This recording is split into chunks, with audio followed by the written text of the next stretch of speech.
Hotep family, you're listening to the Pro-Black Perspective on KWAZ Radio. I am your host, Onitaset Kumat, the author of the Book of Power. And today we're reading part 3 of Black Africa, the Economic and Central Cultural Basis for a Federated State by Cheikh A. Diop. It's going to be a nice critical reading. As you can see, this is page 37 of 37 of one of the PDF. There's actually 2 PDF that I have, so you'll see that one. And you can get both of them on the Discord. Technically, I could combine the two. I know how to edit PDFs, but so far nobody's requested it, so I don't even like why bother, right? So check this out, though. Part 3, the industrialization of Black Africa. The joint concentration of energy sources and raw materials determines the existence of 8 natural zones for industrial development in Black Africa. So what Cheikh A. Diop is going to do here, and what he's saying here, because I scrolled through the other PDF to see if I had all the pages, is he's going to tell you, look, you could technically separate Africa into 8 different zones for industrialization. And so this is actually another question for you. You look at these zones, you look at these 8 zones, and you say to yourself, which one can I operate in? There's this clip I kind of want to show you. Well, maybe another time. But there's this clip. There's this satirical news site, satirical white news site called The Onion, and there's this skit where they're discussing Nigeria, right? And you should check that out. That's how we as Ancobia are amidst these quote-unquote nationalists and so on and so forth. I kind of want to show you the clip, but I'll probably not, because you want to get to this book. So let's go. And actually, that's how Cheikh A. Diop might have felt too, to be honest. Well, let's see if this works. So I kind of skipped ahead by mistake. So we're gonna go to the beginning, and here we are. Alright, so 1, the Zaire River Basin. So Zaire, again, that would be the Congo, okay? So with its 650 billion kilowatt hours of annual reserves. Actually, I want to talk about the Congo a little bit. So yes, last night I decided to watch an Affiong speech, and she was talking about, she has this book by Nkrumah, something about like the struggle in Congo or something like that. But basically it's like been out of print for the longest. I mean, you can technically still purchase it. It's kind of a little bit on the overpriced side, and that's yeah. But you can purchase it. So yeah. But like apparently even Nkrumah was saying, the Congo is the focus. Like at the end of the day, the question on the quote unquote Pan-African nationalist mind should be, how do you reach the Congo? You might not be able to reach it directly. But the Congo is the it's really like again, I partly the reason why I even took it upon myself to indulge Pan-Africanism in college was because I understood, hey, look, the Congo, like what went down in the Congo was horrible, but also the Congo, like it is really the life, like it is really the heart of Africa, and you'll see that in my literature. If you look at the poetry that I have, you'll see me mention Inga, which is the dam. All right, with the 650 billion kilowatt hours. Actually, let me make this bigger. Let me take off this side thing. Let me make this bigger because my eyes are not what they used to be. And it's not saying much. All right. With the 650 billion kilowatt hours of annual reserves of hydraulic energy, almost 2/3 of the world production. So almost 2/3 of the world production. The Zaire River Basin is destined to become the leading industrial region of Africa, the principal center of our heavy industry. In the final stage, hydraulic energy will supply all the electricity needed for the various branches of industry using the resources of raw material in neighboring territories. The coking coal of South Africa and southern Rhodesia, Zimbabwe, the iron of Angola, and even Zaire, cobalt, 65% of world production, chromium, 1/3 of world production, tantalum, 85% of world production in Nigeria alone, cadmium, vanadium, manganese, tin, copper, overlapping from Upper Shaba in Zambia, the richest ore in the world, zinc, lead, silver, industrial diamonds, gold, uranium, the Shinkro Lobwe mines, top exporter in the world, 60 to 70% of total mined. And that's not even mentioning the vibranium, right? Alright. No, I'm just playing, but I know somebody was thinking it. Somebody was like, what about vibranium? we could always negotiate with Wakanda. Yeah, okay, stop it. Alright, so this is real life, okay? This is real life. Alright. The simultaneous abundance of hydraulically created electricity and non-ferrous metals. So ferrous, if I remember, it might just be iron. Like fer might be like Fe is iron, I think, on the periodic table. So this might be non-ferrous metals, so non-iron metals. But he just fancy schmancy. But I'm not too sure. I'm not gonna be don't quote me. I'm just trying to help, but I might not be helping. So it said it's better to not know, and to know one does not know, than to randomly attribute arbitrary, than to presumptuously attribute random meaning to symbols. So I don't even know. But it's good to say you don't know. Non-ferrous metals make the region especially suited to the fabrication of specialized steels for strategic or domestic uses, having numerous industrial applications: chromium steels, armor, corrosion-resistant, chromium wolfram, cobalt steels for rapid cutting, silicon steel, industrial use dynamos, cobalt steel for the manufacture of permanent magnets because of the large corrosive field that may have 300 oersteds, tantalum steel, high temperature resistant, magnesium steel, shock resistant. So you can see he's discussing how you could actually be, because one of the rich, I think it was like Carnegie Mellon actually. Carnegie Mellon is like a rich white boy who built his fortune on steel, on just steel production. The thing is this too, that steel production, as much as you may not like, you may be like, oh, who gives a shit about steel? Every country in the world would be interested in purchasing steel, like well manufactured steel at a good price. One thing I didn't even know was that here in the southern part of Africa, right, they were making what's called Damascus steel. So Damascus steel was considered the best steel in the world. And I used to see this in, like I told people, I used to play video games when I was younger. I technically, restarted because of this freaking pandemic, but not too much, obviously. But one of the things was that Damascus steel would appear in the game as like the best steel, and I always figured it was like some other part of the world, but it was like straight out of Africa. That everyone in the Middle Ages was like, oh, if you want the best metal, you know what I mean? Let's trade with those people in Africa. It's a rare metal, but it's trade, and then we were just making the stuff in Africa. Of course, there can be numerous sources telling you where numerous places got Damascus, if you will. I don't know, but the point being that everyone is interested in, like, anyone who's anyone is interested in, like, say, building skyscrapers. The steel needs to come from somewhere. Some people will immaturely say, well, we're not going to trade with anybody, and that's fine. You can say whatever you want. You're not doing anything, so who cares what you say?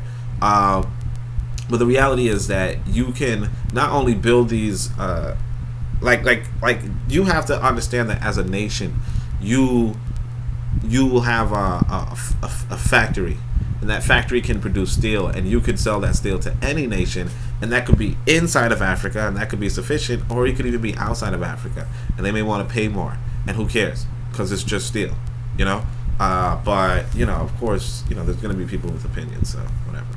Only regions privileged in electric power can specialize in the production of such electrosteels refined in electric furnaces. The same is true of electrometallurgical industry in general for the handling of byproducts of copper ores, lead, tin, silver, refinement of that metal, or zinc, tin, or lead, manufacture of electrolytic iron, or magnesium through electrolysis of seawater, extraction of heavy hydrogen from such water at a later date when the thermonuclear energy has been brought under control. So he's saying, look, if you want to do good steel, you have to have good energy, and this is good energy. Zaire, the Congo is good energy. So like the Congo is basically, if we had our stuff together, we would like this would be the central hub. In the fantasy world of Zubiri. So I wrote a novel, Zubiri. In the fantasy world of Zubiri, the Congo is like the science center of a liberated Pan-African,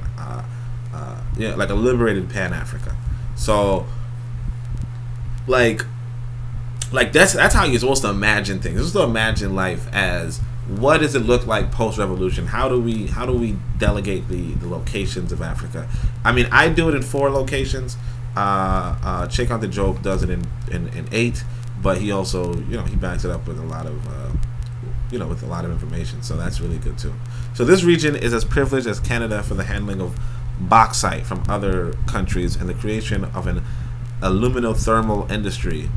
Eventual discovery of iron ores with a yield above 25% and bauxite would give this country an indisputable primacy for the location of heavy industry. So, and this is like again, you have to consider all of this. You have to consider, this is what politics is about. This is like I used to I mean, Diop has his value, okay? Because this is what politics is about. It's about determining, like, Pan-Africanism should be about how do we develop the aluminothermal industry of Africa. Like, that's really the question that Pan-Africanism is supposed to be answering, but instead we do just the people engaged in this field are kind of just looking for their ego or something, and looking to accommodate their upbringing and their low self-esteem or whatever, and it's not about your upbringing or your low self-esteem. That's not my concern. What's my concern is, how can we get this aluminum thermal industry? Because a lot of times we talk about, oh, well, Japan is doing good, Korea's doing good. They don't even have the resources to do as well as us. They just have better leadership. And if we had better leadership plus the resources, it would be no contest. But instead of focusing on better leadership, which I encourage us to do through my literature, instead of focusing on my literature and better leadership as a result, we just ego stroking, low self-esteem. Well, I want to, I created everything. Nobody cares. Like, I mean, sure, you create everything, that and that's fine. I enjoy that, sure. But what does your aluminothermal industry look like? If somebody comes to you and asks you, hey, what does your aluminothermal industry look like? How is it growing? You have no answers, and that's a shame. And you should feel shameful about it.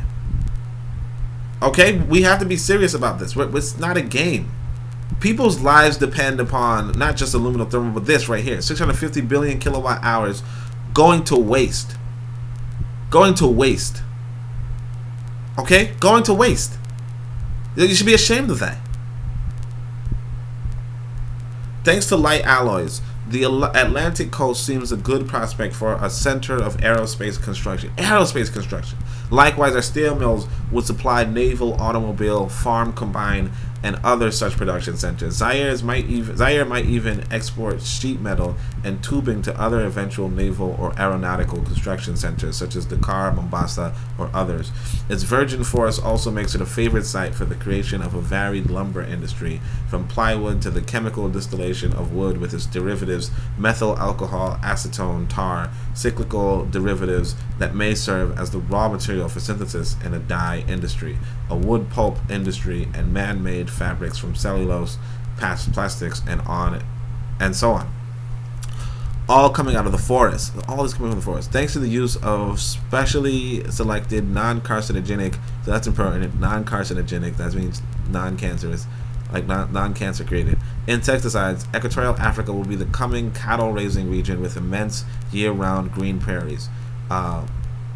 Like, you have to understand, you have so much potential, and it's going to waste because because a lot of your contemporaries, let's say it that way, a lot of your contemporaries are content with fighting battles they can't win. Fighting battles against, oh man, you guys, oh, I don't like self-hate. you got self-hate. What are we gonna do with self-hate? People have self. Like, I don't care. I don't care. I'm worried about how can we. I'm worried about this right here. This is like, unfortunately, this guy marries out. He's a misogynist. He's misogynist, but there's a reason behind it. Unfortunately, you know.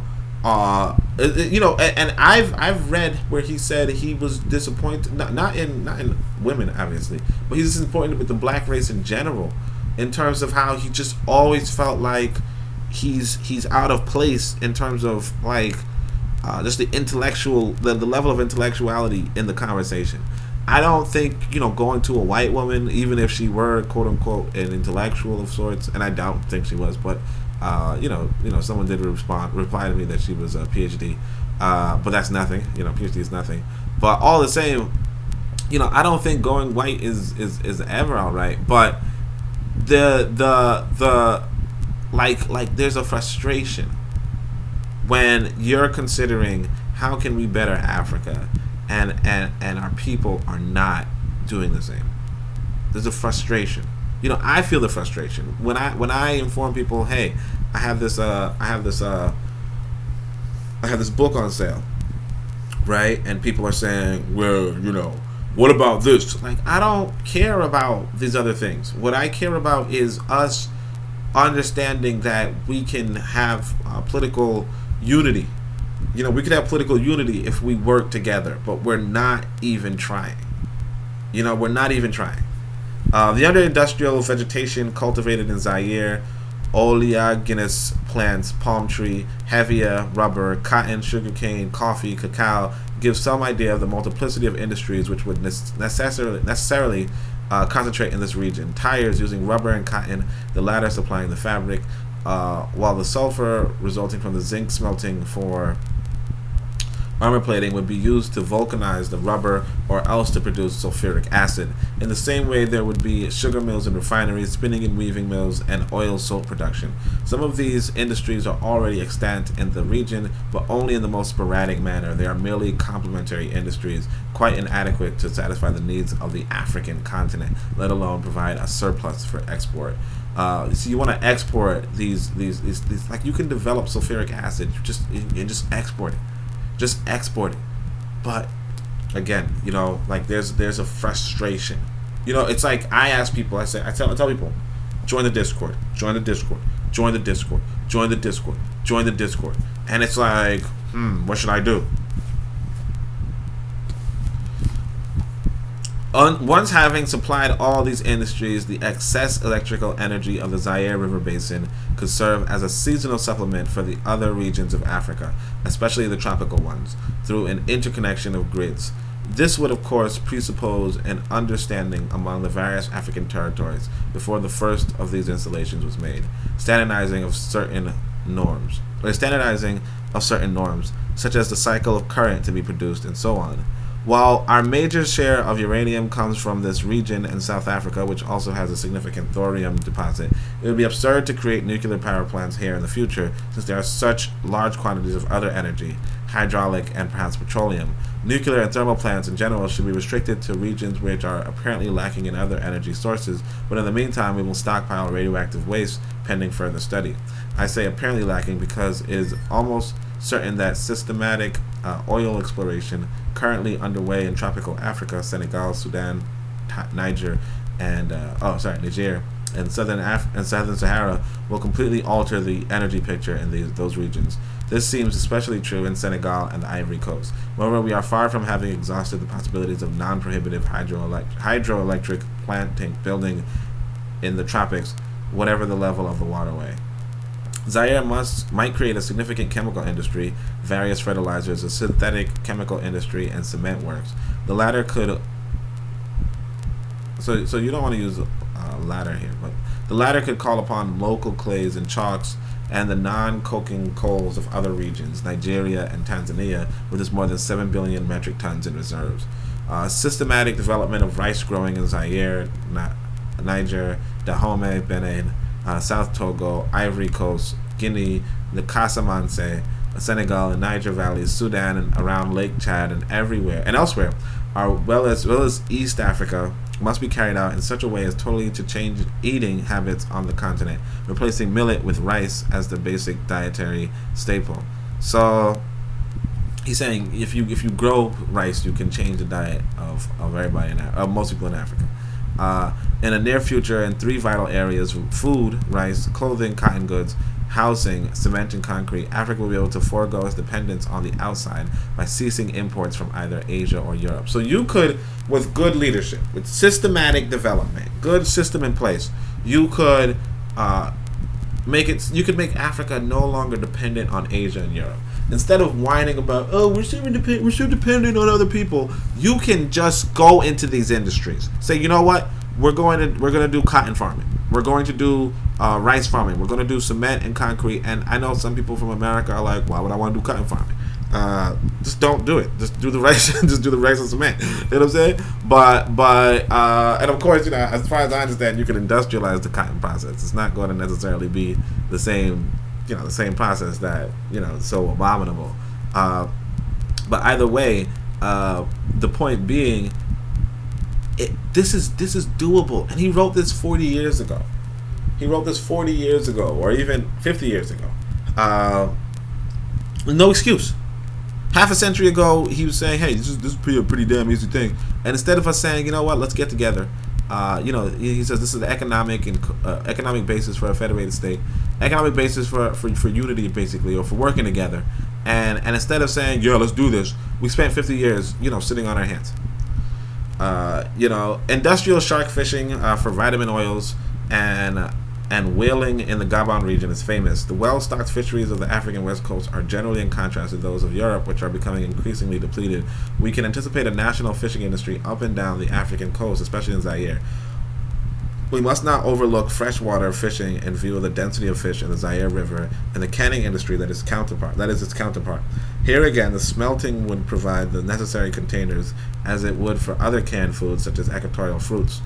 A special refrigeration or ice industry would be developed or created correlatively throughout the equatorial and tropical Africa. But see, that's what I'm saying. Everything works in theory. All that works. You could theorize this 50 years ago, and none of it will manifest. That's really why I say you have to organize. You have to organize. I'm actually probably going to just create another organization, but in the meantime, you have to organize and be a part of an organization. And if you're not a part of an organization, look, that's fine. Come to the Discord, okay? Come on the Discord, and then we can contemplate, being a part of an organization together. All right? Because there's no excuse for this. There's no excuse for because I said theory is weak. I don't care for theory. Theory is nothing, right? This is interesting to read, but like it's like an alternative future, or an alternative past. Basically, it just never came to be. And it won't come to be unless we organize to make it come to be. And the people that need to organize are us, the Uncobia, those that read the Book of Power. Those are the people that need to organize. Okay, no one else. All right. If anybody else is organizing and they haven't read the Book of Power, just don't even worry about them. Don't even worry about them because it's almost like who cares. In fact, it is like who cares. But so what?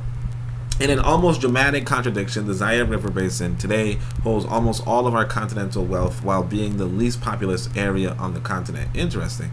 It has 19 million people against 14 million in the Sahara, with a density of only 2 or 3 per square kilometer.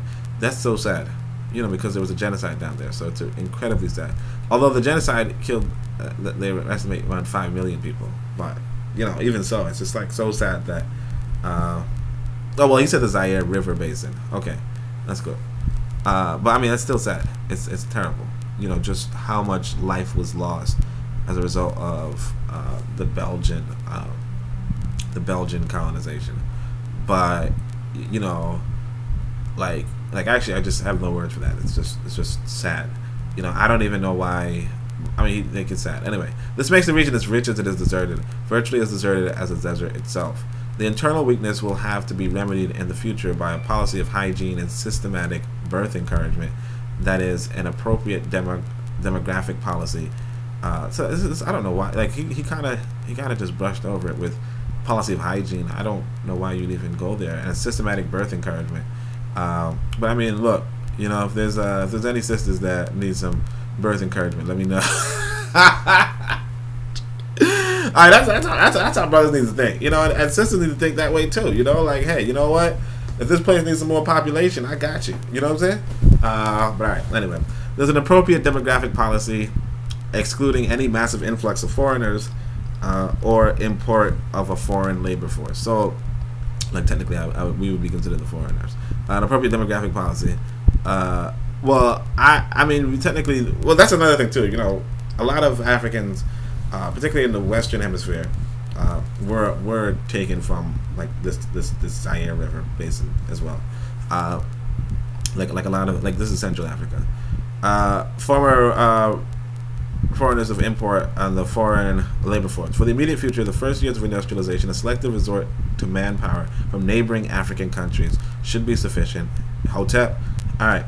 Since the mechanization of agriculture and automation will be able to make up for some of the manpower shortages. So, if you bring mechanization, and that's what I'm saying, you want to bring mechanization and automation to Africa. And some people may object, who cares? They're not doing anything anyway. Our notion of optimum population must be revised. It does not mean the same thing it did before automation. However, that may be the problem of repopulating Africa or reconstituting its population decimated by slavery far beyond the toll of what has often been attributed to illness remains an acute problem for all Africans. Zaire and the Congo, with a large part of equatorial Africa. So I'm actually have to look up Zaire and Congo, because although it could be that like one of them became the Republic of, because there's two actually. I think there's two Congos in Africa right now, or three maybe. So it's like, he could be referencing that way. So Zaire and the Congo, although I spell Congo with a K now, with a large part of equatorial Africa, form a unified natural zone with the same economic characteristics. That is why I made no effort artificially to differentiate between the two banks of the Zaire in an overview such as this. The importance of the Zaire basin is undeniably for all Africans, especially for us French-speaking Africans. Okay. Not me, okay. Who are more likely than our comrades of English, Portuguese, or other tutelage to enter into direct relationship with the population of this territory with a view to establishing permanent links among our people, so we may build our common future together. All the countries of Africa should participate in the industrial development of this region, in particular in the construction of the Inga Dam, which was projected to produce 400 billion kilowatt hours per annum in Zaire. So again, all the countries of Africa should participate in the industrial development of this region, in particular the construction of the Inga Dam. And that's what I have in the. So if you pick up the pro-black compendium, you're going to see a poem called, I think it's You Go Along With It, and when you read it, you'll see me mention Inga, and this is what I'm talking about. This is what everybody, like you said, all of our elites should be discussing this. And if they're not discussing this, as the song goes, lead the changers and change the leaders and lead the changers. All right. So let's go to number 2, the Gulf of Benin region. So the region with Nigeria, the Niger Delta at its center, bordered by Dahomey, Benin, and Togo on the west and Cameroon on the east, is also a future industrial center. Its hydraulic reserves total 250 billion kilowatt hours, 200 in maritime Sanga, 50 in Nigeria. Moreover, oil has just been discovered in Gabon. Let me just make sure I'm recording. Sorry. Yeah, because you never know when you're just talking to your computer. All right, the region with Nigeria. Moreover, oil has just been discovered in Gabon. All existing indications point to oil becoming a significant factor among the various sources of energy and will industrialize the country. We have already said that Nigeria has a monopoly of tantalum. It also has tin, non-coking coal, and immense reserves of lignite amounting to some 200 million metric tons. Cameroon produces uranium, tin, and gold. There's already an aluminum industry in the area thanks to the Edia Dam. It would be proper to encourage development here of a powerful electro-smelting, electrochemical, and chemical industry, the last of these making use of low-grade coal as a raw material for synthetics. All of southern Nigeria, Togo, and Dahomey, although very humid, have been deforested to permit planting. Dense forest has disappeared there, but there are still forests in seaside Cameroon and the bases of Sagan River. There, the possibility still exists of seeing the growth of powerful wood, chemical industry, distillation, pulp, man-made fabrics. Okay, so this is actually an interesting question. So, like earlier this year, I was speaking to somebody who was saying something along the lines of, of what's going on with the Ptah. So it's a weird conversation, but essentially deforestation does impact the economies of those who may exist, like who may have a lifestyle that is not really, pro-industrialization, right? So it's to say that if you live like if you live a life where, like, let's say you wouldn't mind eating a rabbit, like after hunting a rabbit, right? Then if there are people cutting down forests and making a bunch of noise in the woods or whatever, like you won't be able to catch rabbit, and that can impact your livelihood, to a large degree, particularly when you're like deforesting like wild. So in this sense, that's one of the considerations you want to have, and if you like that's one of the realities of the world, which is that if one population can expand, that expansion will impact another population. And this is like something that's like normal in Africa, in the sense of if there are some people who are farming and some people who are engaging in what's called grazing, the grazers, the people with cattle and so on and so forth, they will oppose the fact that their grazing land is being turned into farmland, because now how are their cows going, like how many cows are they going to have? And then these two populations can go fighting at each other. So it's really one of the sadder things about industrialization. Some people may argue, well, don't industrialize, but the trouble with not industrializing is the fact that Wazungu is at your doorstep, and Wazungu can take advantage of powerlessness. So it only becomes a question of it really becomes a question of how can you preserve cultures, how can you preserve lifestyles, and how can you also accommodate for people losing those things, or volunteering to lose those things, or even not volunteering to lose those things. And that's really what it is. Sometimes what you'll have is that the people who were not accommodated, like the people who were not considered in the political decision to deforest or something, or to take upon grazed land, they would, like, they may not have the best opportunities in the new order, and that's not, like, I feel like that's something that we as Ankobia should consider deeply, in the sense that we should give every opportunity to the diverse group of Africans, notwithstanding what economic order they were used to, and we should give them the opportunity to be treated fairly and with the respect owed every African. The concern comes along the lines of, essentially some people would say the Twa are enslaved by, well, they would say the Bantu. I don't, again, I only saw one video on the subject, and it looked like it was French propaganda, and it didn't look like slavery as much as the this is almost like untouchable kind of thing in among the Dravidians in India, but also almost, but not even that bad, but more so along the lines of they were just doing labor for little pay, but it's not necessarily clear that there was abundance of wealth, in Africa that was being withheld from them, as much as it just might be that people with little money also pay little, kind of like. And the thing is that in Africa, if you remember, there was at one point there was a podcast on domestic servants, and domestic servants are like a normal thing in Africa, where you normally would underpay somebody for doing labor, simply, and not just because you don't have the money, but that's just basically one of the things that we have to do. And this is why I say that the Book of Power is instrumental, is because the reason why I say that is because you want to have an economy focused around reciprocity less so than exploitation. And the issue is that when you come into the Wazungu manner, you will underpay people instead of having that reciprocal relationship.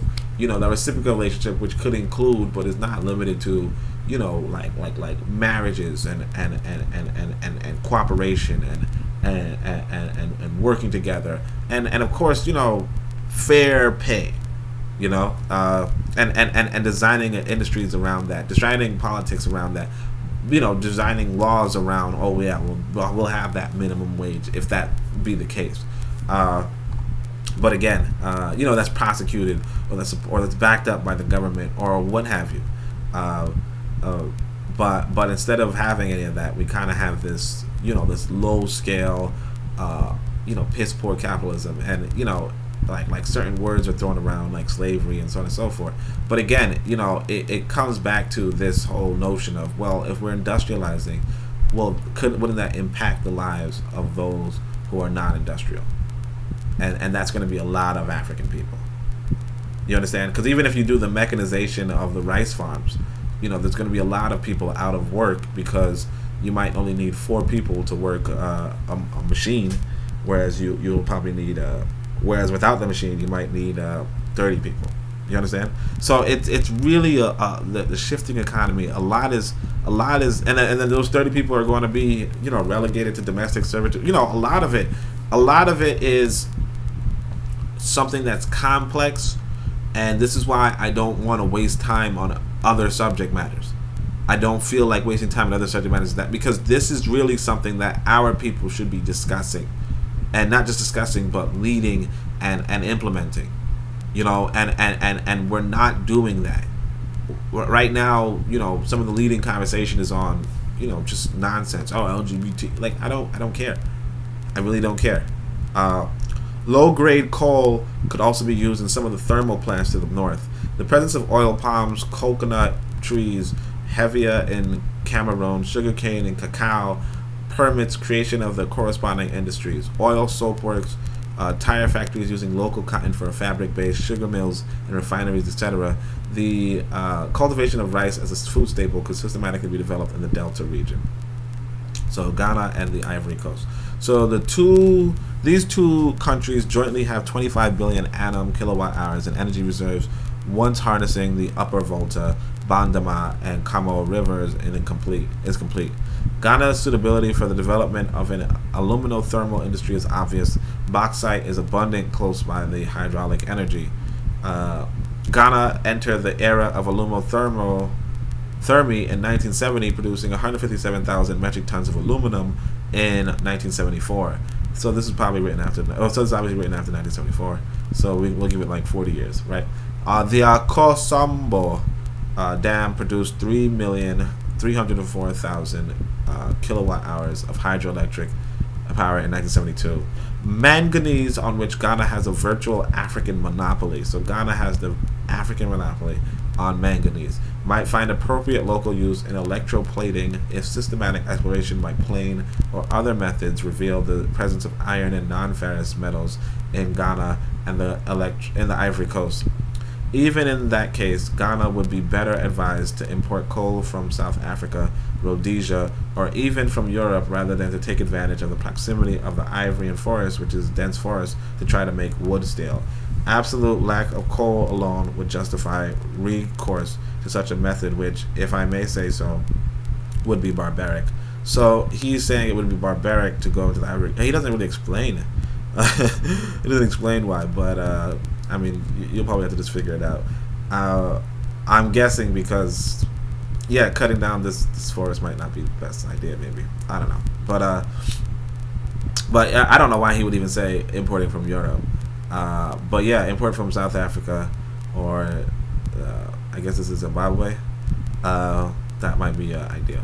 So even in equatorial Africa and the Congo, where dense forest is dominant, I cannot envisage such a course. Our forests, especially that of Ivory Coast, must be reserved for essential chemical utilization, and the Ivory Coast is especially suited for housing such a forest-based chemical industry on the same basis as the two regions mentioned earlier, with the same variation, a wood industry in all its aspects. So for a moment I was thinking he's trying to preserve the Ivory Coast, the forest, but it looks like he's just like, yo, we could actually use the chemicals. So why do I find this funny? Now, obviously, I think a part of the leadership of Africa, so he's really talking about straight up, like, digging up all the freaking resources. I don't think that's a wise course of action. I think some natural preservation is also beautiful. I also think that we should engage and indulge in reforestation. So even if we do deforest, we should reforest. And I mean, sure, that might not solve the problem of, you know, displacing certain individuals. And again, displacement is a huge issue when it comes to, you know, almost every political decision. But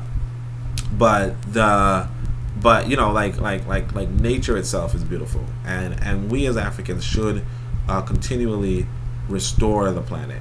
And it's not to say that, you know, because one of the puzzles of this world is why in the world does Sahara show up if there was a green Sahel? And it might be just natural geology, but it could also be, you know, like let's say, I don't want to say us, but let's just say that at that point in time, we might have been, you know, extracting not us, but you get what I'm saying. You understand it. Let's go. Ghana and the Ivory Coast together account for more than half the world's production of cacao. The gold of the Ivory Coast, Ghana, and Cameroon, and the diamonds of Zaire and Angola are destined to have special application. The wealth of the Ivory Coast until now has been essentially agricultural. Throughout this region, there is the possibility of setting up canneries for fruits and vegetables, pineapple, banana, cacao, yams, oil soap plants, and fostering intensive rice growing. So, like I said, you know, these are industries. These are like canneries. Canneries is hugely, like, it's a lot of labor. Like you add jobs to African people, and it's almost an unlimited supply of jobs. It only limited by the metal production. You know, just canning fruits because, you know, fruits and vegetables, because these fruits and vegetables are pretty much like what you would call unlimited. These things, we need new leadership. I hope this is convincing you. Of course, the book continues, but we need new leadership, because without leadership, it's like none of this is going to transpire. I mean, sure, you can say, well, there's already a dam. Yeah, you can improve this dam. You can relegate the energy. You can move the energy. You can do so much more. Again, look at this: 25 billion annual kilowatt hours. 25 billion. 3 billion is not 25 billion. It's nowhere near 25 billion. Okay, it's nowhere near 25 billion. You're talking, it's like 11%, you know, or something along those lines, right? We have to do what we like. It's there's no excuse, and what I'm telling us as a people is that it's time for us. Yeah, I'm doing the math in my head. It looks more like 14%, right? All right, or 15%. Who knows? But what I'm saying is this: you have to focus on building for our race. You have to focus on that, and the only way, and the way that I say, the first step, if I make an organization, first step is you got to read the Book of Power. Okay, so right now I'm going to give you a little bit of insight into what the Book of Power is, if case you haven't heard it already, which I don't know why you haven't, but if you haven't, you know, here it is. Sing along, because you know you want to. Okay, so I know books, alright? So let me tell you about a book.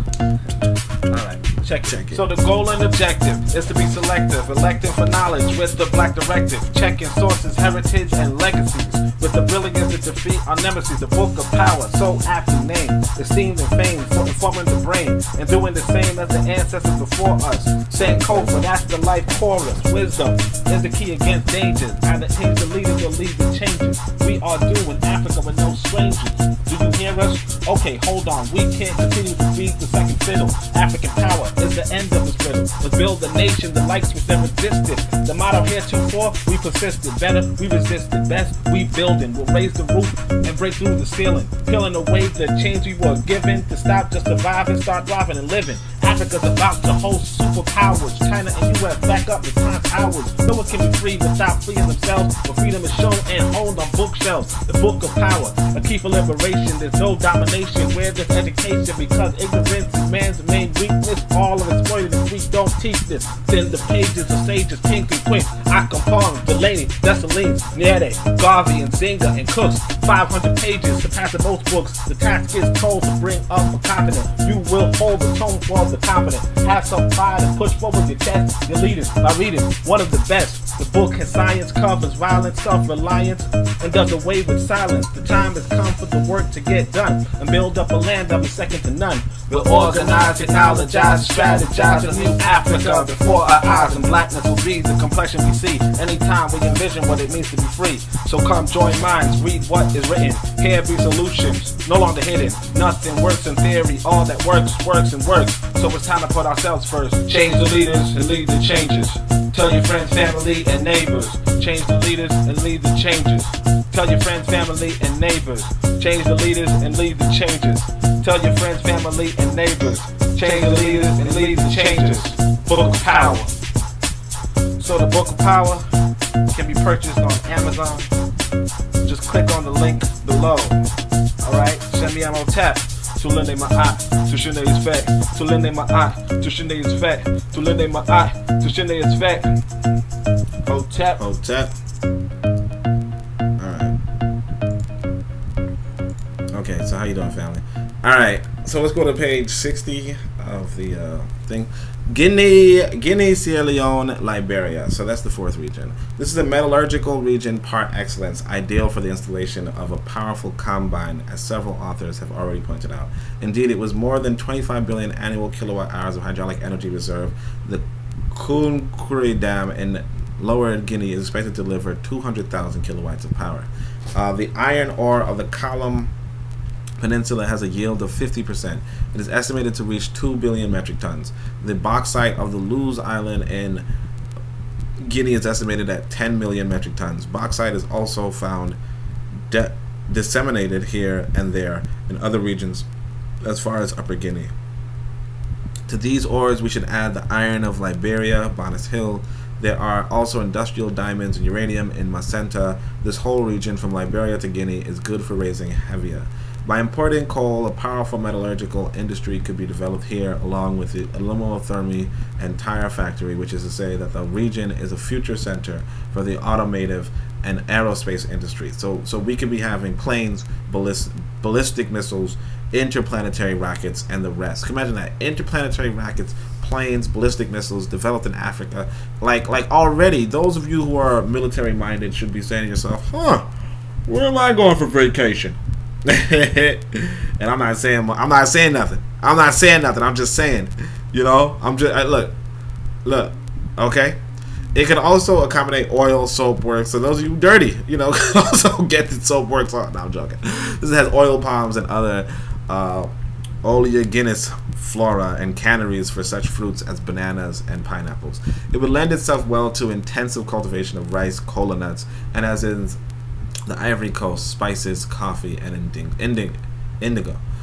Tropical zone, Senegal, Mali, Niger. Right, these regions are supposed to be energy deficient, okay? But such an unfavorable reputation does not mean we cannot look beyond appearances to see what industrial future they might conceivably have. Oil exploration being carried out more and more systematically in the South Sahara will, in all likelihood, totally change the energy picture in these heretofore seemingly energyless tropical regions. Petroleum would supply both the indispensable energy source for the establishment of thermal power plants and the necessary raw materials for our petrochemical industry. Everyone is aware of the line of products and byproducts extracted or synthesized from petroleum derivatives, fertilizers, pharmaceuticals, plastics, insecticides, synthetic rubber, man-made fabrics, and so on. The abundance of hydraulic power in other African regions, especially in the equatorial, has led to the minimizing the hydroelectrical potential of Senegal and Mali in particular. If we look at the industrialization of these regions and their energy development within an overall plan, Africa-wide, the setting up of certain industries as the exploitation of certain energy sources becomes ridiculous, if not absurd. Sorry, let me read that again. If we look at the industrialization of these regions and their energy development within an overall plan, Africa-wide, the setting up of this certain industries as the exploitation of certain energy sources becomes ridiculous, if not absurd. At least within the first phase of general industrialization. Only in case of a kind of industrial autarky, if Senegal and Mali could not readily reach understanding with the other territory, could one foresee the setting up of, say, a micrometallurgy at Kedogo. So basically, in a if we do not coordinate, we're going to industrialize like idiots. Okay, we're going to industrialize, and this is the trouble. You know, it's like if Senegal is like, hey, you know, we should be making micro metals, and Mali's like, hey, we should be making micro metals, and they both have like lacking resources. It's a misuse of Africa's resources. You know, you want to work together. You want to reach an understanding with other territories. Otherwise you'll have you will not be a competitive people. You will not be. All right. Otherwise, mutual concessions permitting not only interconnection of power distribution lines, but also industrial specialization of different areas, Senegal and Mali would have to move resolutely toward the establishment of powerful textile, cement, petroleum, and fishing industries. The Senegal River Valley, the Messina region, and the bend of the Niger would be laid out according to the All Niger office projects for intensive cotton raising at the same time as rice. In the tropical and equatorial regions of the world, and especially Africa, it can be forecast that hygiene and climate considerations will keep synthetic fabrics from ever totally displacing cotton goods for clothing. So that's interesting. Hygiene and the fact that it's freaking hot well makes it so that cotton goods probably won't make good clothing. That's interesting. So, but you could also, even if the cotton goods don't make good clothing, you could still export it. That's the point. You know what I'm saying? You could still export the clothes, notwithstanding the fact that it might not be the best for you. The two tropical zones, because it might be better for somebody in another part of the world. And the thing is this too, it doesn't even have to be quote unquote Wazungu. It could be that you're exporting the clothes to people in America, like Africans in America. You could be like, hey, or even like those who are vacationing to America. You can be like, hey, before you go to America, make sure you got one of these jackets. It's not complicated. The two tropical zones of Africa on either side of the equator could be turned into textile producing zones, not only for domestic consumption, but also for export. Textiles. A peculiarity of the textile industry is that its equipment is robust and may last up to half a century, but it quickly becomes out of date. That is why the textile industry of old countries with time-worn equipment, especially France, have been left behind by the industries of younger countries with ultra-modern, highly mechanized machinery. Japan and India are now exporting cotton goods even to Black Africa. An entire spinning and weaving industry will have to be set up so that it can produce not only apparel cotton, but also jute and sisal for packing peanut shipping snacks. This means that jute and sisal raising would also have to be considered, with shortages to be made up by imports from Zaire and Tanzania. There would also be the weaving of artificial fibers based on the wood chemistry plants of the Casamance. Likewise, fabrics manufactured in the north might eventually become the textile base for tires made in the Casamance factories from the products of the Hevia plantations. The textile industry employs mainly woman power, 50 to 60%, which make it good for a total employment program, and beyond that it could bring new life to cities such as St. Louis du Senegal. So you're probably going to notice that Senegal is getting a lot of attention by this brother, but it's probably where he got his excitement in the sciences to begin with, So, give him a pass. Dyes. The industries go along with that of textiles, so Senegal and Mali would have to develop it at the same time. This tropical region should therefore become the site of a veritable African IG Farben industry. And actually I want to speak on that too. So basically he's really deep into Senegal, and that just shows you why going locally into the area that you want to work at and making those observations is so important, because you could see all the detail. Like, even though he starts off with, the Congo is the best place, Zaire is the best place, he has all this detail from Senegal, and it's way down the list. But he has all this detail because he went there, explored with an open mind and an active imagination. And that's what you have to do as whatever you're trying to accomplish, wherever you're trying to live. What you want to do is that if you're looking for engaging in some sort of industry, whether it's textiles, cement, oil seeds, dyes, any of this stuff, you want to go where you're looking and say, hey, I see what I can do. This is the depth that you can have if you just have a mind ready to because look how he handles Guinea. It's like 4 paragraphs. Meanwhile, he has 4 paragraphs on textiles, or 3 paragraphs on textiles alone in Senegal. So it's pretty like this is what research means. All right, so let's go. In view of the abundance of energy resources in Black Africa, it seems less and less necessary to manufacture synthetic fuels from low-grade coals. For example, gasoline extracted by the Fischer-Tropsch process. A chemical dye industry in our regions would be a natural beneficiary of Nigeria's low-grade coal as raw material from which the needed cyclical derivatives could be distilled for use in printing the fabrics. In reality, so powerful an industry might easily diversify to various areas of synthetic consumer products. So, if we had worked on this, we would have like the clothes on your back might not necessarily say made in China, but it does, because you did not work on this. And it can in 50 years still say that, only because you're listening. And when I tell you, hey, read the Book of Power, join an organization, you're going to say, what should I do next? Cement. The African market is as insatiable for cement as for textiles, if not more so. The entire Senegalese coast, with chalk and clay found everywhere, could develop a first magnitude cement industry. All that would be needed is coal from Nigeria, Tanzania, South Africa, or even Europe for firing the ovens. There could also be brickworks and tile works, likewise glassworks using the sands of the breaches and elsewhere. Glass is nothing but a silicate of sodium, and its manufacture is a simple chemical process. You see what I'm saying? Glasswork. The day when enough oil has been found in the territories of Senegal, Mali, or Niger, or in the Sahara, the problem of heating the furnaces will be solved, oil replacing coal. So, like he's saying, easy, like you can have a cement industry. You could be walking on cement. Like when you go outside and you're walking on cement, that's what you're doing, right? You could be walking on cement manufactured in Senegal, but you're not.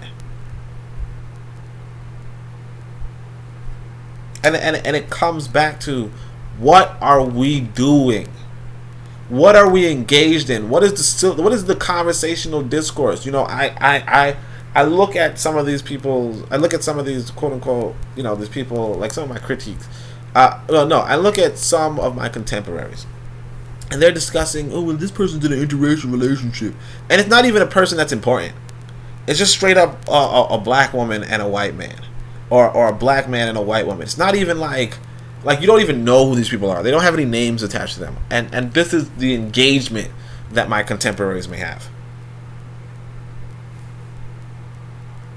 You understand? Or even like I was saying, you look at Cheikh A. Like Cheikh A is a black man of note. That's why you would look at him and say, oh, well, he is a misogynist, right?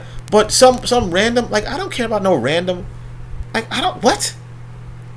Anyway, oil seeds. The oil palm forest growing wild from the Casamance to St. Louis du Senegal by way of the region of the Niayes could supply significant oil soap factories at Zingokar in the Jander at St. Louis, beyond those already in existence at Dakar, which currently process 2/3 of the peanut production of Senegal. Peanut raising can be increased with little human effort by substituting an intensive method for the extensive one, using fertilizers and mechanization, pickers, threshers, crackers, collecting stations, and so on. African oileries making peanut oil have ceased using imported coal and replaced it by coke, and the oil cakes are used for feeding cattle. The castor oil plant can be raised generally since it furnishes a highly appreciated industrial oil, among other reasons because it can withstand high temperature without igniting, as an airplane motor, for example. Increasing cotton raising would, of course, provide additional oil to be processed from the seeds. Yeah, I just got a little bit, I know some people are saying, dude, you're butchering all these African words, and you know, you're doing pretty good on these English words.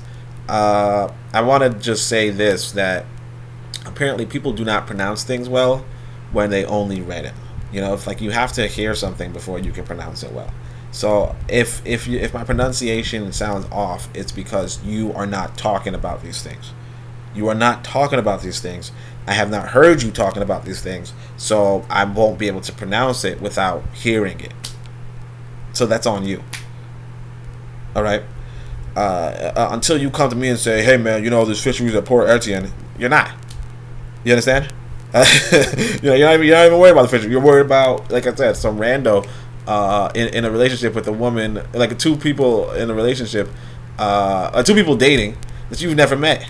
That's what you're worried about. In years to come, it will be seen that an entire deep-sea fishing fleet will be needed off the coast of Senegal to reap maximal industrial benefits from the banks of fish and shellfish in these regions. The fisheries of Port Etienne are well known for their lobsters and tuna, and European fishermen, primarily from Brittany, whose coasts are losing their supply of fish, spend months each year. See, like this word each, like it's not phonetic. Each, each, like it'd be but you know, we read it as each because we heard it. Or yeah, you know, yeah, instead of year. Like again, like a lot of these words are not, like they're not phonetic, and that's why people like Kiswahili, by the way, because it's supposed to be like a almost entirely phonetic language. But you know, when you use the Latin script, but again, you're using the Latin script. But anyway, all along the Atlantic coast of Africa, there are a great many sharks off Dakar, and this, or even sharks, see, Saharks. All right, let me stop. There are a great many sharks off Dakar, and this fish, as is known, gives a high vitamin oil of much value in pharmacy. A fleet, if well equipped, might go down as far as Pointe Noire off Gabon and even try its hand at whaling, which is industrially profitable. So this guy is really trying to export everything, because like I kind of leave the whales alone, but you know, again, you know, you can have oils and stuff like that. And see, I wasn't really paying attention too much, but yeah, detailed scientific studies have shown that regions of the African coast would prove fruitful. And these are white people studying. White people are studying the African coast. We're not studying the African coast. Again, we're discussing nonsense. You know, we're discussing nonsense. We're discussing, you know, feminism and intersectionality and the resistance to feminism and the resistance to intersectionality. It's like what why people are doing these studies on the African coast and we're discussing nonsense. And not just we. By we, I'm not saying I'm doing it, but I'm saying we're discussing it in the sense that these are the top Pan-African nationalist minds. All the top Pan-Africanist minds are discussing nonsense. Or should we even get reparations? Like, do these studies on the scientific coast. Do these scientific studies on the coast of Africa. That's what you should be discussing. Your findings from your scientific study on the coast of Africa. You should be sharing your observation of the desertification of Africa. How global warming, how climate change is impacting the geography of Africa, and what we can do to resist it. How many trees are you planting? How many that's the stuff that you should be discussing. You're not. All sorts of byproducts industries could grow, and then you wonder why people do not attach to your movement, why people do not respect your point of view. You wonder why. But it's plain and obvious. All sorts of byproduct industries could grow out of the catch, from canneries to margarine factories to pharmaceutical industries and to pharmaceutical enterprises. So you're using margarine, but you're not making it. You're not producing it. You're using canned goods, but you're not producing them. Come on. And ice industry, and then you complain, oh man, I want to support black owned. Do you? If you want to support black owned, become a black owner. Okay? If you want to support black owned, become a black owner. An ice industry supported by solar energy or other sources of energy could make available fresh fish not only in the coastal regions, but in the interior as well as the year-round.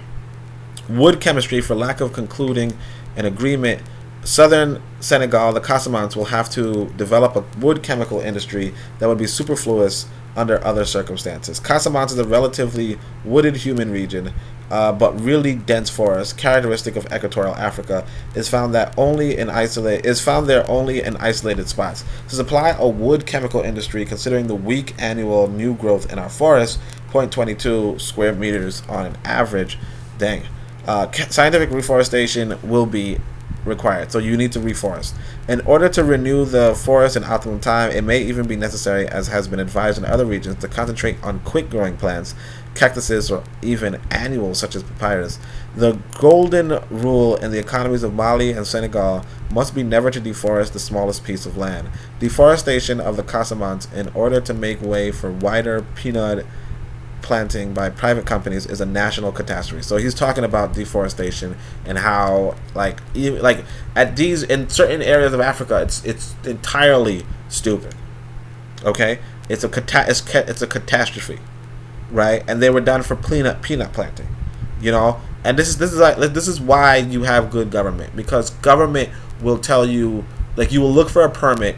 Government will employ scientists to look into it, or economists to look into it, and they will say, no, if you try that, we will imprison you. But instead of that, we just have people saying, hey, I can plant some peanuts. What you gonna do? Nobody cares. And the Ascari in government are like, shit, I don't care. I don't care. You pay me money, I don't care. That's it. Again, lead the changers, change the leaders. Okay?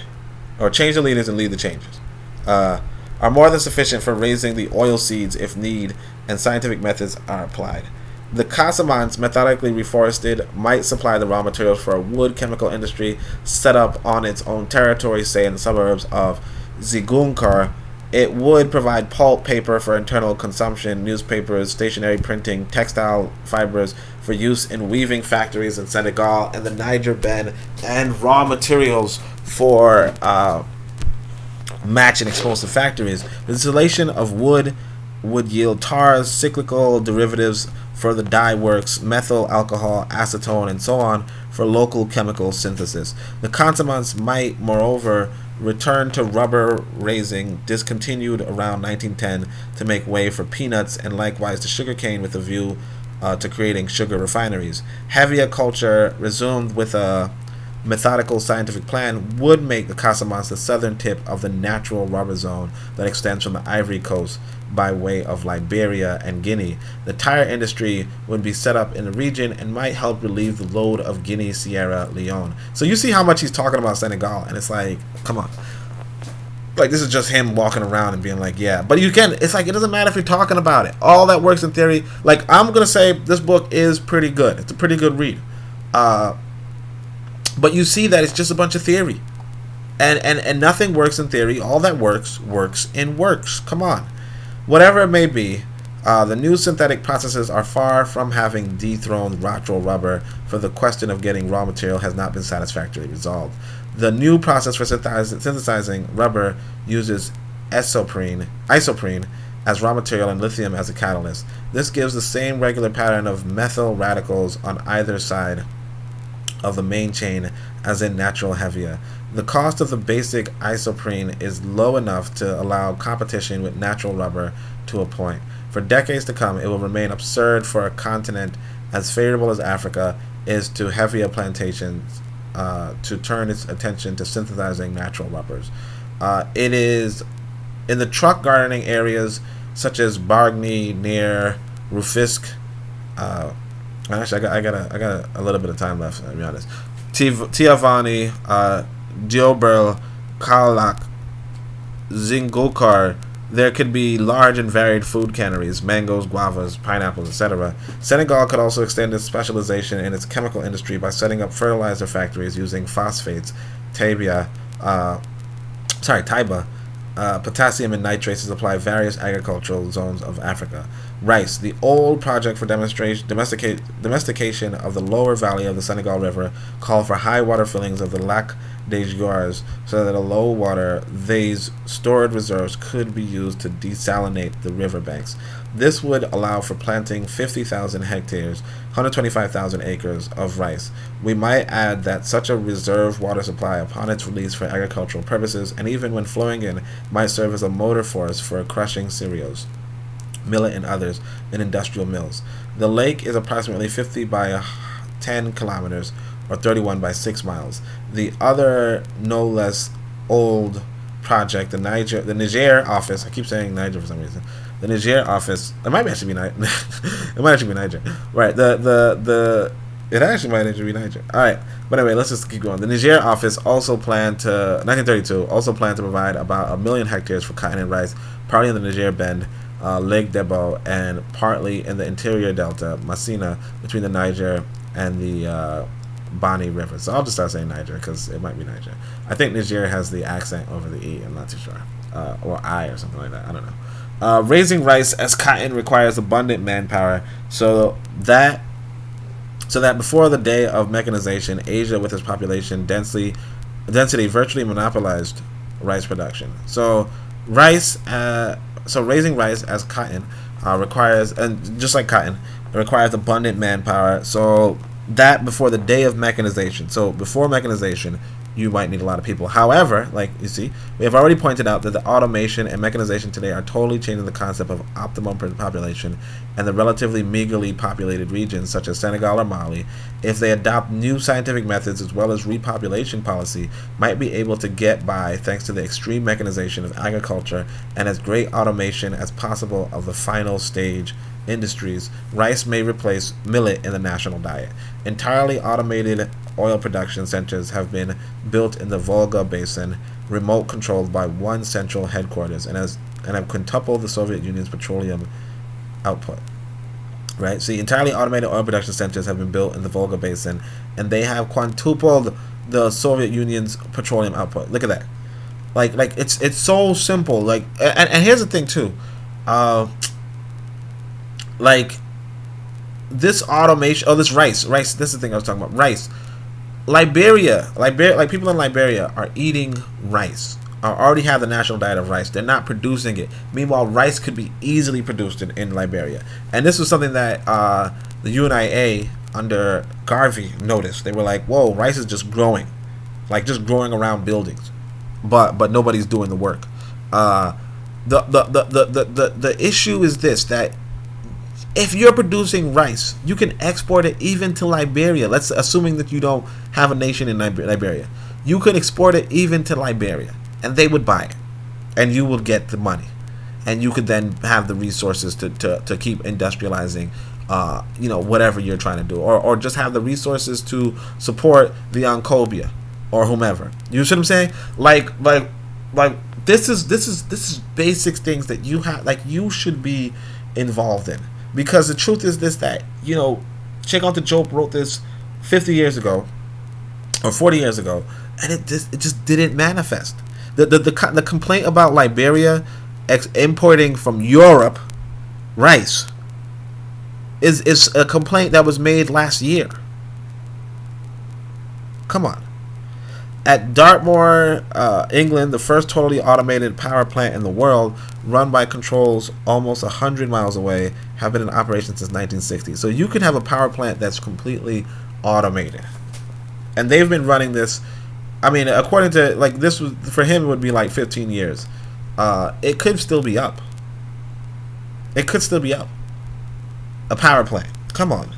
Like, and you could have this. You could have this. And the thing is, it doesn't stop you from, like, if you're in the UK, it doesn't stop you from walking into the place and checking it out, or doing your reading on it, as if you were some sort of student, pretending to be a student and reading up about this and then putting it in Africa. Come on, espionage. Come on, reforestation, the Sahel zone, and I know why people are. Some people are like, why are you saying the plan? I'm saying the plan because first off, you ain't. Jeez, hold on a second. Give me 2 seconds. Hold on a second. I gotta go do something. I'm gonna play this ad again. Okay, I gotta go. Something's come up.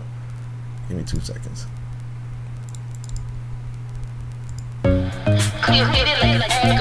Okay, so I know books. Alright, so let me tell you about a book. Alright, check it. So the goal and objective is to be selective, elective for knowledge with the black directive, checking sources, heritage, and legacies. With the brilliance to defeat our nemesis, the book of power, so aptly named, esteemed and famed for informing the brain and doing the same as the ancestors before us. Sankofa, that's the life chorus. Wisdom is the key against dangers. Either change the leaders or lead the changes. We are due in Africa with no strangers. Do you hear us? Okay, hold on. We can't continue to beat the second fiddle. African power is the end of this riddle. Let's build a nation the likes which never existed. The motto heretofore, we persisted. Better, we resisted. Best, we building. We'll raise the roof and break through the ceiling. Peeling away the change we were given to stop just surviving, start thriving and living. Africa's about to host superpowers. China and US back up in time hours. No one can be free without freeing themselves. But freedom is shown and honed on bookshelves. The book of power, a key for liberation. There's no domination where there's education, because ignorance is man's main weakness. All are exploited if we don't teach this. Then the pages of sages, kings and queens, Akampong, Delaney, Dessalines, Nyere, Garvey and Zinga and Cooks. 500 pages surpassing most books. The task is told to bring up a confident. You will hold the tone for the confident. Have some pride and push forward your test. Your leaders by reading one of the best. The book has science, covers violence, self-reliance, and does away with silence. The time has come for the work to get done and build up a land that'll be second to none. We'll organize, technologize, strategize a new Africa before our eyes, and blackness will be the complexion we see anytime we envision what it means to be free. So come join minds, read what is written. Here be solutions, no longer hidden. Nothing works in theory, all that works, works and works. So it's time to put ourselves first. Change the leaders and lead the changes.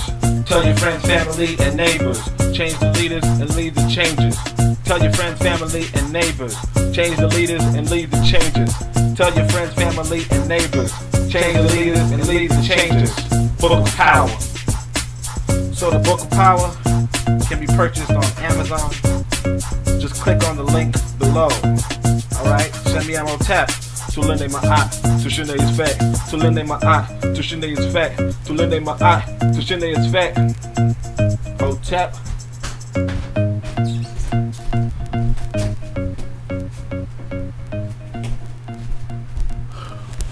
Alright. Whoa. Dang, I had to run. Had to move pretty damn quickly. Sorry about that. Had to move pretty quickly. Had a little emergency. Let me see if had a little emergency, so that's what happened. The Sahel region, the Sahel zone, the more desert, the farther north one goes, is ideal for reforestation. As early as 1950, we suggested a plan for replanting here. Although approved at the time by the Senegalese people and taken under consideration by the administration, this plan has since lain dormant. So again, this is about the leadership of Africa. You know, even if the people agree to something, if the leadership is not there, it's not there. The agreement is not there. Give me 2 seconds again.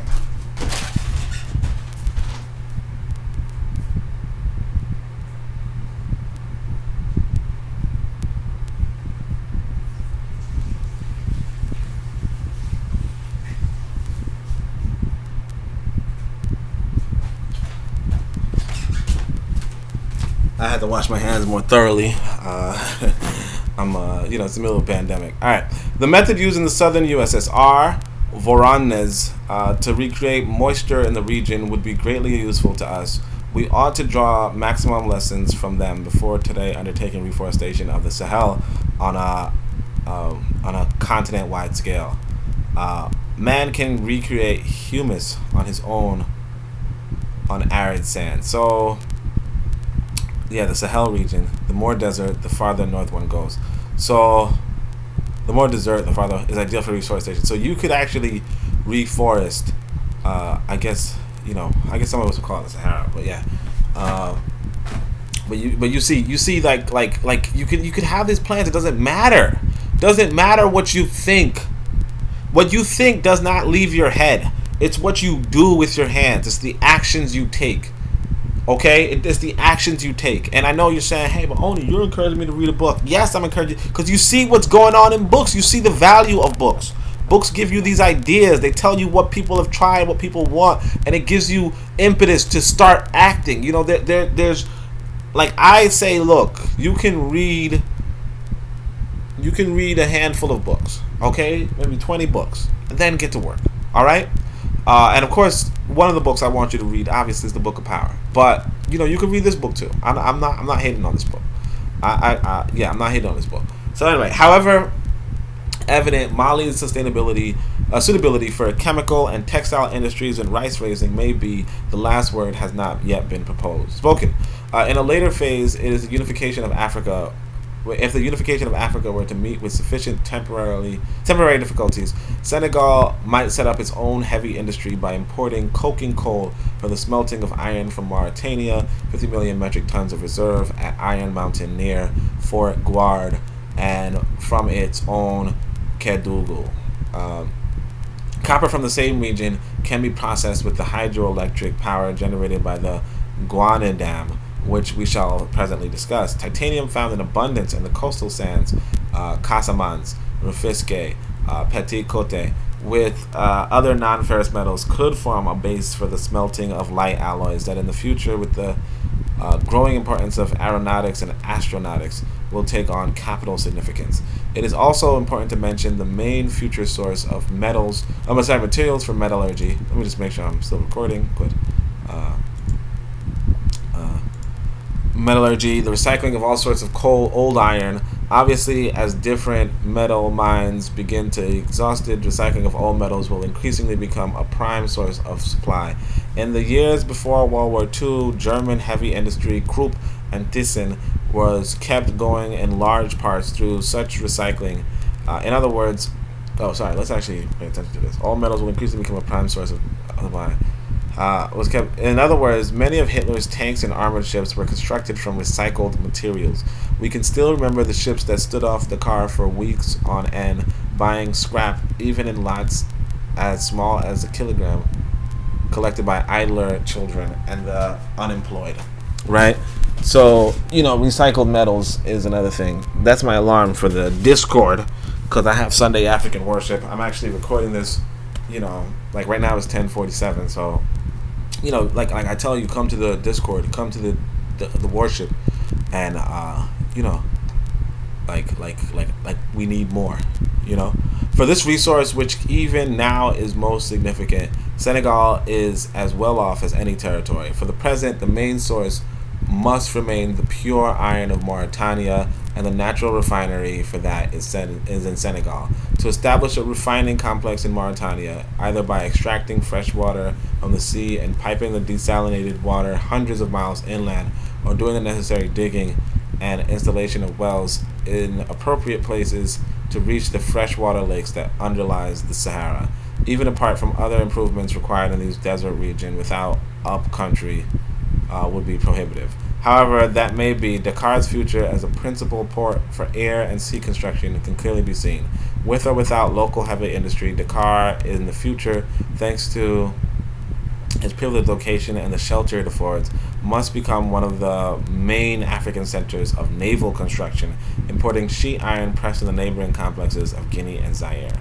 While Dakar continues to develop some of the many industries enumerated above, especially textiles and dyes, would be set up at St. Louis and would restore life to the old capital with its delightful abundance of neglected woman power. Okay. All right. Cattle. The skinniness of livestock in the Sahel region, Senegal and Mali, is proverbial. A cow gives a tenth the milk she would in Europe. The irrigation ditches that will be dug to bring water from the river will permit, in addition to rice and cotton planting, the raising of grazing plants and the creation of man-made prairies for the cattle. I just want to say this before we even continue. There was a video of this woman in some region, I want to say around this area, where the lake is drying and the people are now fighting over the lake. There's so much, and of course this was due to climate change, but there's so much that we like when you're in leadership, you can see further. That's the point. That's the point of living on top of the hill, because then you can see farther than other people. You want to, and if you don't see what's coming, if you don't see, oh well, look, the water is retracting, right, and we have to do something about this. If you don't do anything about this, what happens is that the people who are not on the hill, that not only are you being responsible for, like, you should never have been on the hill in the first place if you're not acting proactively, but you're also impacting the lives of people who aren't on the hill. You know, that leadership, we have to refocus on leadership, and leadership has to refocus on us. It's really that simple, you know. But we're going to continue. The irrigation ditches that will be dug to bring water from the rivers will permit, in addition to rice and cotton planting, the raising of grazing plants and the creation of man-made prairies for the cattle. Their droppings in turn will supply a complete fertilizer containing nitrogen, potassium, and phosphate, 3 mineral elements that vegetation is constantly sapping out of the soil. Similarly, other byproducts of the future food industry will serve systematically as cattle fodder, oil cakes, fruit pulps from the canneries, and so on. While there are no tsetse flies, neither are there any prairies in those areas to the north. Windmills will be needed not only to produce electricity, but also to bring water for the cattle and furlough to drink, for irrigation, and for making tobacco crops possible. I don't really care for tobacco crops, but again, like I said, I'm not the freaking leader. In the Casamance, dusting with insecticide by plane will be required to wipe out the tsesses. A study of marketing of certain flora with industrial potential will also be a must. Energy problems on the Senegal River. Resumption of planning and construction of the huge Guinaud Dam in Mali upstream from Kayes is imperative. The site was chosen, among other reasons, probably because this part of the riverbed is still on the old shelf, where less water is lost to infiltration than in sedimentary terrain. The dam was to allow for irrigation of all the upper valley for cotton and rice, to regulate the flow of the river seasonally for navigation, and at the same time to produce an enormous quantity of electric power, the future application of which need not concern us today.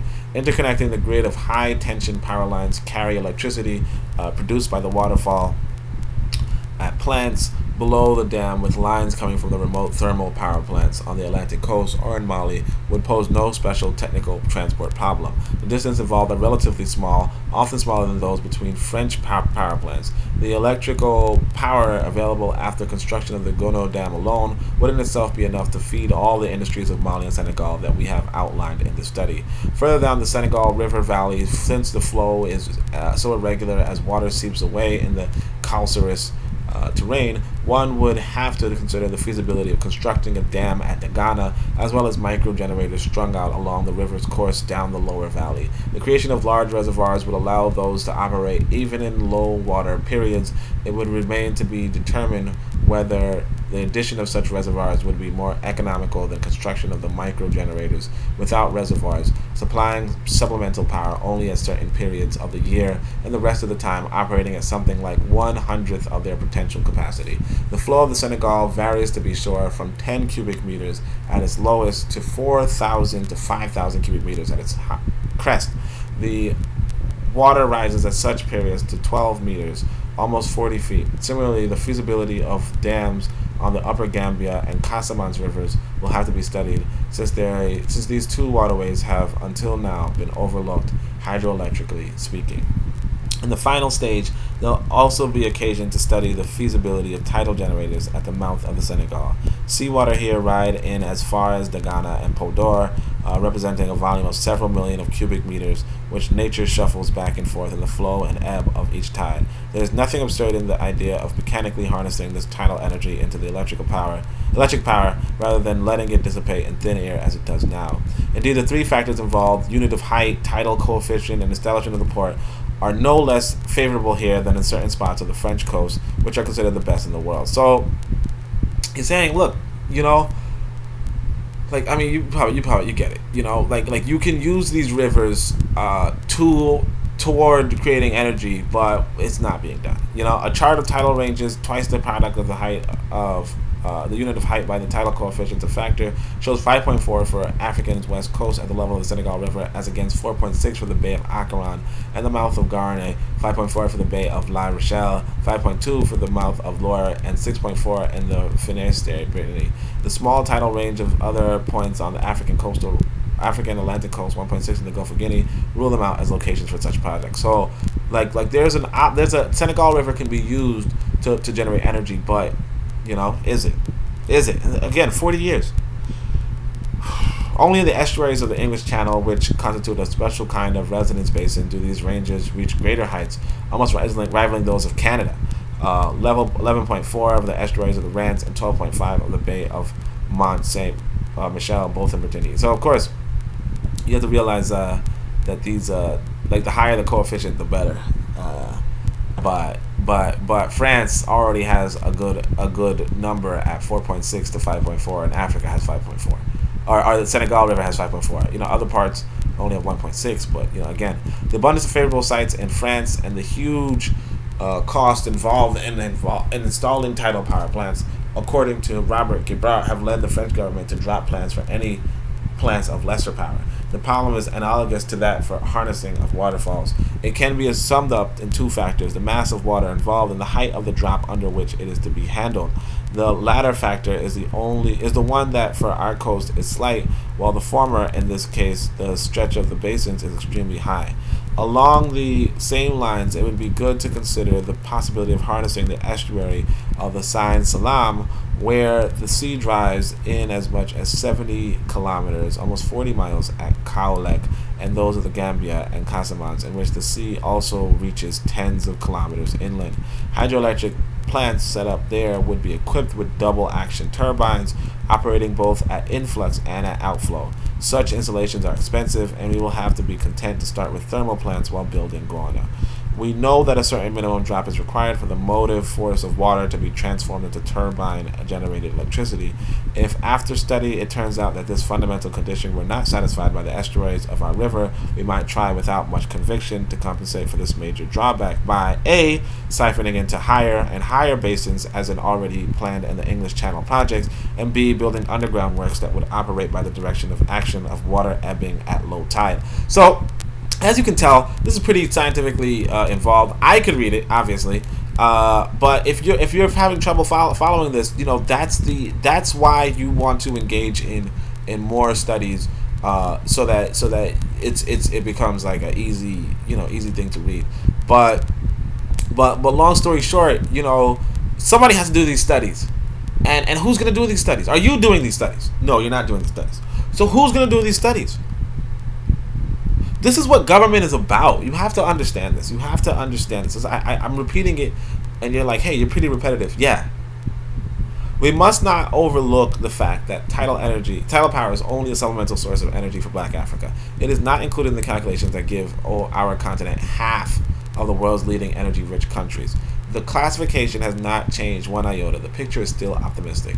It was only in order to effect a complete inventory that we consider this complementary, truly secondary, indeed hypothetical source of energy. Let no one misjudge its relative importance. Right? So he's saying it's not really that important.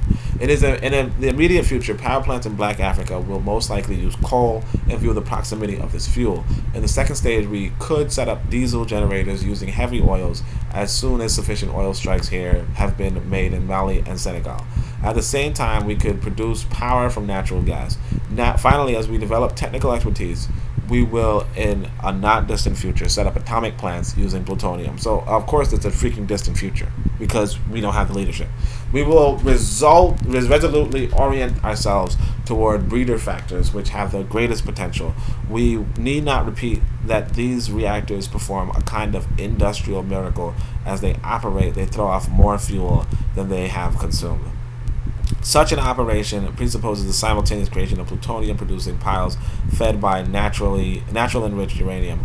For the first time, plutonium would be put to use for peaceful purposes. So, I mean, like you could see how imaginative this man is, and just imagine how disappointed he has to be for having all of this, positive insight and positive outlook on Africa, and none of it, even 40 years or how many years after he passes, none of it manifests. Let me just see what number this is. Number 5. None of it manifests. Like that's like it's sad if it weren't true. Okay, it's sad. Where were we? Oh yeah. Future African reactors will of course have to stockpile their waste. Like it's just like, why am I even reading this? It's not even, they didn't even remotely happen. Future African reactors will of course have to stockpile their waste, the solid waste, at least until serious studies allow us to determine the best way to dispose of them. The English method in which waste are piped down to the bottom of the sea is absolutely to be ruled out. So he's like even though he seems to want to dig up all the resources, he's like, let's not do pollution. Like the English are freaking poisoning the waters. This is what's happening in this world. The English are like the white people are poisoning the water, and it's like whatever. Solar energy could have now be employed for home use by relatively modest methods. In India, the National Physical Laboratory of Delhi has perfected different types of solar cookers, often parabolic in shape. They are practical for the preparation of medium-sized meals. Further perfecting the process and popularizing the use of solar cookers might lead to their adoption as domestic labor-saving devices that will significantly contribute to the conservation of the few forests left. To the extent that such kitchen ranges were in use, we would see a drop in the unobtrusive but nonetheless intense and disastrous deforestation practiced by dealers in deadwood, the Lao Bay, and others. So again, deforestation not really that great, unless it has some chemical application. But anyway, let's go. In France, there is the Camper's solar cooker created by Ondume. Maria Telke's model can reach 100 degrees centigrade, 212 degrees Fahrenheit. According to Felix Tombes, solar energy could be used in water heaters and air-conditioned homes, for distilling water and for freezing in a coil using the solution in liquefaction of ammonia under 8 atmospheres at ordinary temperature. Felix Trombe believes we can anticipate low-level 5% solar motors delivering mechanical energy that can be used to produce cold with an efficiency of 300%, utilizing the principles of the refrigeration cycle, that is, Carnot cycle operating in reverse. On an industrial scale, nothing immediate can be expected. At present, solar-driven motors are too costly, and Trombe's estimates that installation would come to between $500,000 and $1 million old francs per kilowatt. As for its direct application, he could then see two possible means: either a reduction in cost of low-yield machines or construction of high-yield ones that would allow for the use of turbines. It seems the Italians have attempted to commercialize a motor fueled with vaporized fluids such as liquid and gaseous sulfur anhydrides. It will be recalled the experiments have been made in Egypt in 1912 by Schumann of Philadelphia. So that's somebody from Philadelphia goes to Egypt and does some experiments using cylindrical parabolic mirrors, and he already mentioned this. Working at reduced pressure, he succeeded in generating 50 horsepower and an efficiency yield of about 5%. That plant set up in Mahdi was abandoned in 1914. Before making this industrial attempt, Schumann had experimented in the laboratory, as it were, by comparing reduced pressure with a hothouse effect surrounding a flat boiler with a vitreous cuff. It is a fact. This is why you go to school. This is why you go to college. This is why we have to build colleges, so that we can do these experiments in our own laboratories, but we're not. Again, if you look at the contemporaries, you look at the critics, you look at the supporters, you look at a lot of people are wasting their energy and time talking about nothing. Oh, where's the money that's being collected? Like, what are you worried about the money being collected if you ain't even a part of the group? Anyway, it is a fact that light rays penetrating a glass enclosure after being reflected by the object within take on greater wavelengths that come close to the hot radiation of infrared light, and as a result no longer can escape from the enclosure. Since the wavelength has been increased, the glass becomes impermeable, hermetic, so to speak, in relation to them. The consequent accumulation of energy raises the temperature, creating the hothouse effect. Our goal, in thus referring to the technical details of certain past efforts, is to show eventual young African researchers the perspectives that are open to them. Come on, like he didn't explain that just so you could, just so you could not read it. You know what I'm saying? Finally, according to the dude John Che, the site of Kayar and the Diander by the sea is a good one for the installation of a hydrothermal generating plant of the type now being set up at Abidjan. So let's see if we can finish this. 6. Nilotic Sudan, Great Lakes, Ethiopia. This region, several times as large as Europe, has its principal energy source in the reserves of the Nile and its tributaries. Potentially more than 60 billion kilowatt hours per year. The major part of this energy is to be furnished by the dam at Oven at the issue of Lake Victoria. Obviously, you want to change that name. There are also uranium deposits. The part of Mombasa in Kenya on the Indian Ocean is due to become a great naval constructor center, growing cotton, sugarcane, hemp, sisal, oil palms, and coconut trees in the coastal plains. Calls for setting up of corresponding industries. On the other hand, maize and other cereals, coffee and tea are grown for consumption and export. This country is equally well suited to sizable cattle spreads in the savannah. It has the whole range of climatic zones right up to the snow of the Mountain of the Moon. This is one of the places I want to visit, in the world. Like, I want to visit the Mountain of the Moon. Many of the sites that appeal to tourists would also be ideal for the establishment of sanitariums and rest homes. So he's like, okay, sure, we could settle for tourists. Zambezi River Basin, the energy potential here, according to figures published by Dujanche, is 45 billion kilowatt hours annually. Again, there are uranium deposits. Dujanche calls the coal basin of the Wanki in Zimbabwe, with its coking coals, Africa's largest reserve. The basin of the Ruhuhu River in Tanganyika has, and again, Nyerere made it Tanzania. So Nyerere was doing stuff. Has 6.5 billion metric tons of coal reserves. In Southwest Africa, there are vanadium deposits enough to feed the smelters of resistant steel for aeronautics and electrical construction. With a huge Kabora Bassa dam and the iron ore this region has, it can be considered an African Ruhr basin. And finally, number 8, the Union of South Africa. This country has already been industrialized by its European minority inhabitants. It has gold, diamonds, coking coal in Transvaal, Natam, uranium, thorium at the Cape, and wool of international quality from merino sheep.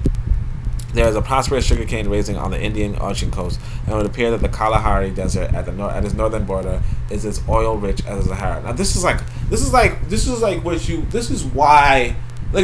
Diop is going through. He goes and outlines all the potential of industrialization in Africa, and then he says, oh, well, there's also this area that's already been industrialized by white folk, and a white minority. It's shameful. Like, you could just imagine the distress, and then to be like, oh, well, you gotta have a relationship, you gotta be in a black relationship. He's just like, are we in black relationships, to be honest? Are we relating with each other on an economic basis? Because we are not. You can't think in the lowest, like a sister I was talking, like an elder, actually. She was an elder, and she was telling me a lot of people just walking around the lowest chakra, she would say, because she was, I don't know why she used the Indian term or whatever, but she's just saying it's like the chakras are on the high, they start from the crown of the head, and they go down to the genitals, and that's how we operate. You're dating a white woman, like dude, have a relationship on the higher chakras then. Have a relationship on the industrialization and the utilization of your resources. You're not doing that. It's just like I said, a lot of this Pan-African nationalism stuff is just hookup culture. It's just hookup culture, and it's shameful. And look, I don't mind hooking up. I don't mind it. You know what I'm saying? But I would not pretend that is the end all be all. Come on. In the first phase, all of the above calls for the building of modern highways, transcontinental blacktop or concrete expressways, and strong civil airlines. The building of new railroads, considering the difficulties involved, may be postponed until later. On the other hand, all specialists agree on the importance of the hydroplane as a method of internal travel over Africa, in view of the many lakes and waterways available. Hydroplanes and helicopters would be especially useful for middle distance travel, and they would in no way interfere with high-speed commercial air transport. You see what I'm saying? Like, you could make hydroplanes. We don't even talk about hydroplanes. You can make hydroplanes. What must be pointed out here is the absurdity from an economic viewpoint in a new country like Africa, I don't know what that means, a new country like Africa, of a policy of railroad building in the initial stage of development. Those railroads that prove indispensable after thorough study will be necessarily electric powered, or at least diesel fueled, and will come into being along with the development of electric power and the exploitation of petroleum.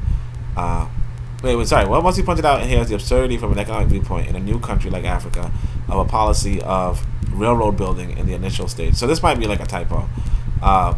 So he's like, you shouldn't be building railroads immediately, which is interesting. As for sea transport, we will later build only a minimum of luxury liners for ocean tourism, but the whole continent will devote its effort. See, he's just saying we will, and you don't have any power, dude. You don't have any power. You're gonna die in the arms of a white woman. Like that's it. But I mean, of course, and there's another thing too. Like technically, you would have prohibited from him from even having power because of the white woman thing. But the reality is this, like you can't speak affirmative. I can't say, hey, you will go and buy my book. I can't say it. I want to. I wish you would, but I can't. As for sea transport, we will later build only a minimum of luxury liners for ocean tourism, but the whole continent will devote its efforts to the construction of high tonnage freighters, 40,000 tons minimum, tankers, banana boats, gas tankers, and so on. This seems worth delineating right now, for it is important from the start to establish a technical and industrial doctrine that will eschew present and future trial and error and the costly luxury of false starts. So he's saying, don't focus on tourism. What you doing as a people? Come on. What you doing as a people? Sometimes I say to myself, like, do I want to go to Africa and just like, come on, chill. All right, training key personnel. So to begin our industrialization, we will first import prefabricated factories with trained foreign personnel who are accustomed to using the machinery, having conceived and tested it.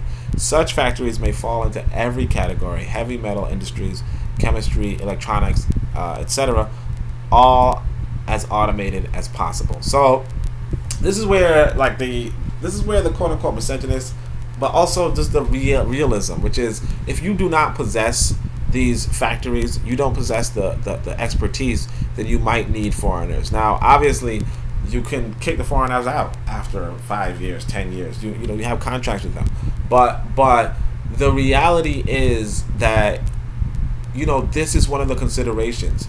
This is one of the considerations that we are not having. And I mean, also I want to say that this also falls into this falls probably why he even married out, because you probably needed some technical expertise. You know what I mean? But I mean, again, I wouldn't do that. That's just gross.